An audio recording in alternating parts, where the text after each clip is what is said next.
Panca Darmansyah, 41 tahun, mengaku membunuh keempat anaknya, yaitu VA 6 tahun, SA 4 tahun, AA 3 tahun, dan AK 1 tahun di Jagakarsa, Jakarta Selatan.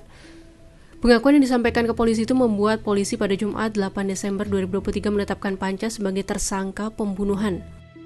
Panca membunuh anak-anaknya secara bergantian, dimulai dari anak bungsu ke yang lebih tua. Pembunuhan dilakukan dengan membekap mulut dan hidung anaknya yang masih dalam kondisi sadar. Peristiwa itu diperkirakan terjadi pada Minggu 3 Desember antara pukul 13.00 hingga 14.00. Sejumlah kalangan menilai pembunuhan 4 anak itu bisa dicegah sejak dini jika ada langkah antisipasi dari pihak terkait.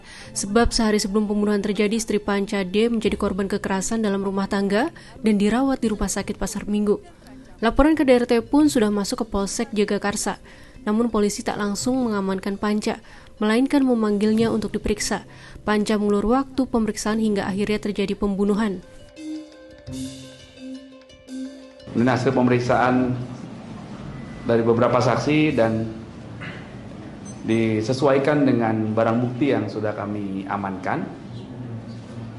Motif tersangka P ini melakukan perbuatan keji tersebut adalah karena cemburu. Ahli psikologi forensik Reza Indragiri berpendapat setelah menerima laporan KDRT seharusnya polisi meresponsnya dengan cepat, sebab setiap menit menentukan pencegahan tindakan lain yang bisa merugikan pelaku dan keluarga. Jika menilik catatan dari beberapa kasus KDRT, polisi rata-rata membutuhkan waktu 16 menit untuk merespons laporan hingga menangani ke lokasi kejadian. Dalam praktiknya, polisi beralasan kecepatan penanganan tidaklah mudah, salah satunya karena keterbatasan jumlah polisi.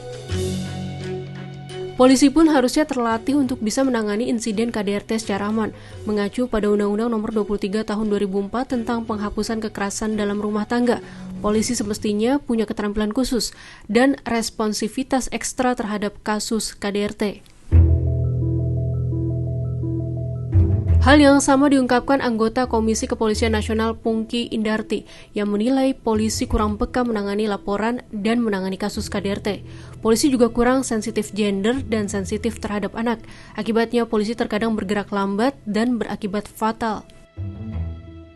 Sementara itu, psikolog dari Klinik 3 Generasi Ayu Sutomo berpendapat sangat mungkin KDRT muncul dari akumulasi beragam masalah seperti tekanan eksternal, kondisi sosial, relasi, dan komunikasi. Panca juga disebut-sebut sudah lama tidak bekerja sehingga berpotensi menyebabkan masalah ekonomi keluarga.